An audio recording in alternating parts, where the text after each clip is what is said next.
I'm sitting down for a moment to try and reflect on what I'm feeling is the current state of the country, and really the current inhabitants and power structures that exist over us. We in America are in an odd place right now. Never in my short lifetime have I felt the people of this country so divided on fundamental levels. It seems as we discuss the big problems we face, we are talking more at each other rather than with each other. It seems from my perspective to be a manifestation of a larger problem, a problem that has been ignored and pushed out of sight to the point where it is bursting at the seams, causing unsightly issues.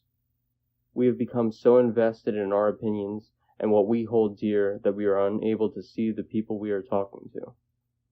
Maybe this is just human nature, an adaptation to keep us going. The ability to shut out others and focus only on the self if they are perceived as a threat. Whatever this case, this possible survival mechanism seems to be directly threatening our society as a whole.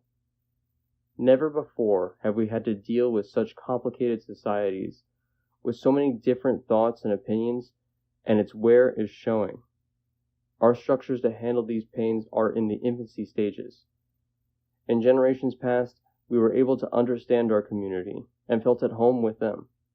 We had a share of thoughts and ideas that were able to pervade the power structures of how we organize ourselves, so that these differing opinions did not seem to be threats.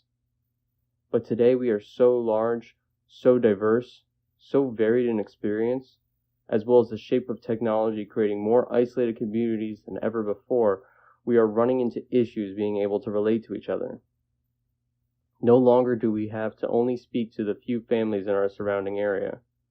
We are able to practically talk to anyone, anywhere on the globe or even in orbit, anytime we both desire. This sounds like the most freest exchange of information possible. And it is. The internet has provided a free space for so many individuals, and of the communities that have sprung up there, many of them are nothing short of beautiful. We truly are an incredible species when we work together, and the internet fosters a culture and means that would allow that. Due to the nature of information and how we have decided to store and interact with it, we have run into a possible unforeseen note in the design of both the internet and humans. When we want to store information, we categorize. It makes it so much easier to find and grow and work towards when the community we are building is specific. It makes the interactions with the community on the internet specific to the one shared feeling the group of humans have that drove them to find others in the first place. This is incredible, to be able to find and make new information in every field at once. If you search for practically anything, there are so many humans already out there exploring the intricacies of that field and willing to share their findings.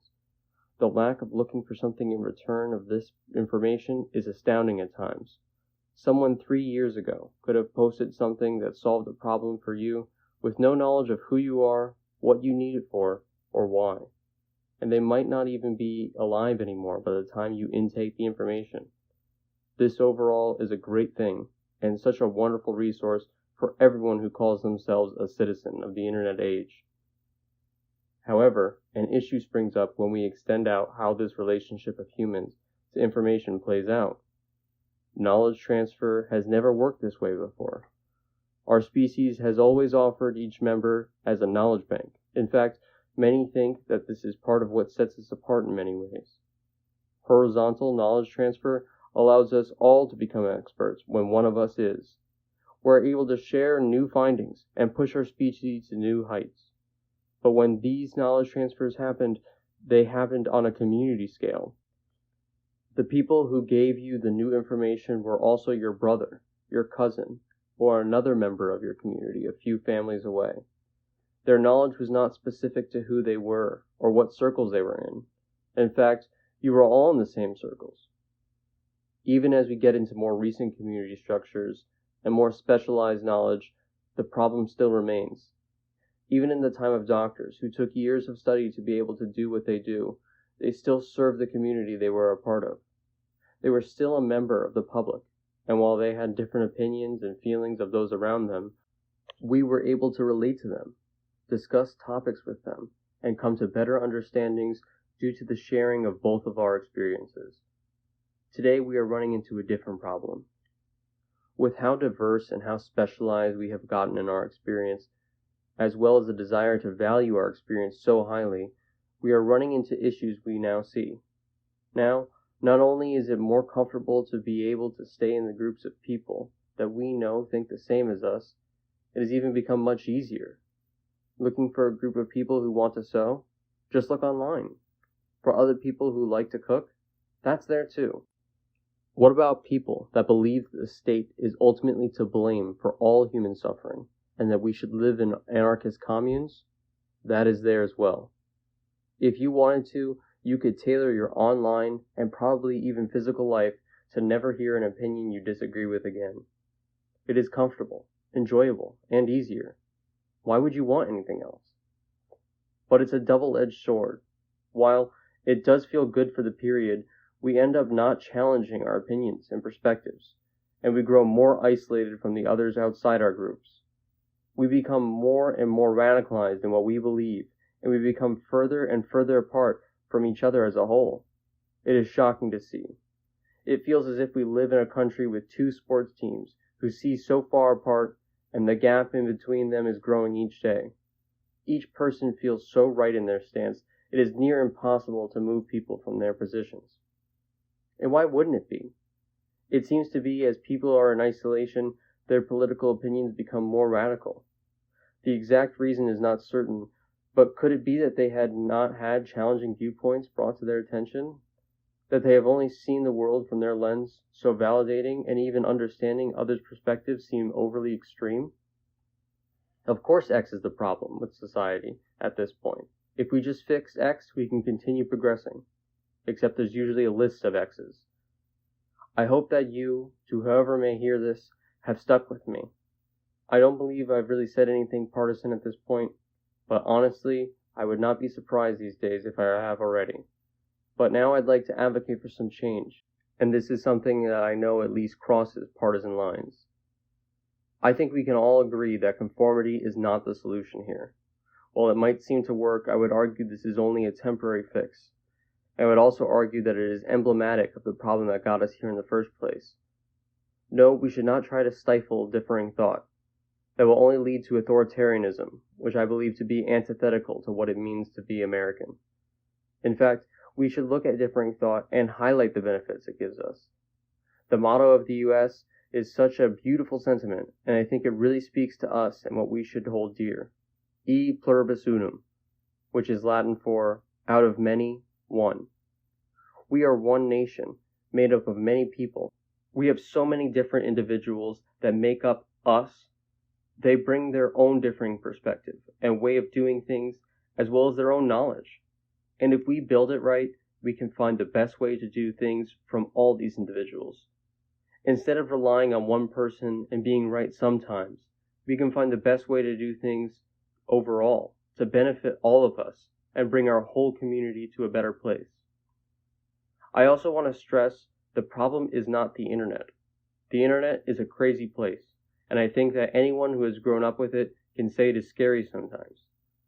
But it is such an incredible tool to bring people together and cause us to become better as a species. We should not remove it.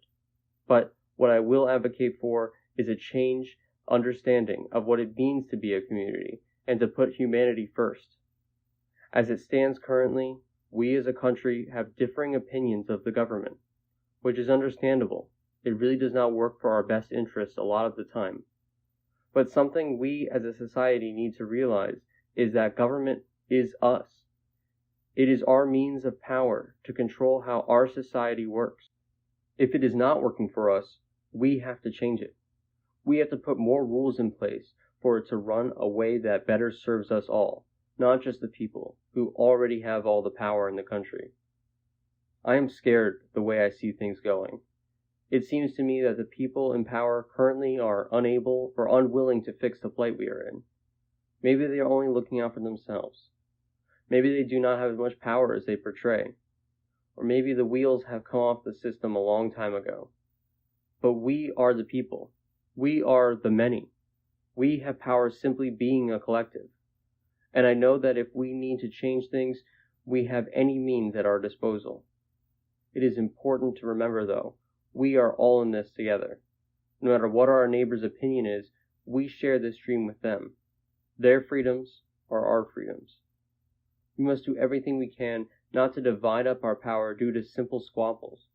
We can have differing opinions. In fact, we should welcome differing opinions. They can bring us closer to the truth we seek, as long as we put them through the refining process of us.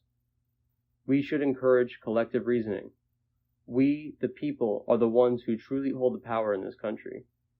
Any officials who try to tell us otherwise are not operating in our best interests, but instead are operating in theirs.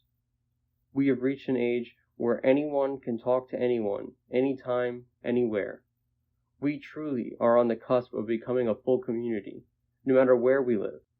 But we seem to be so blinded by our camps that we cannot see the people in others to be our neighbors and loved ones, even though they are. Let's work on that. We can build better societies and communities if we work together, rather than tearing each other down and dividing our power up and allowing those currently in charge of our power structures to dictate what is best for us. Let us, the many, work to build the one that we can be.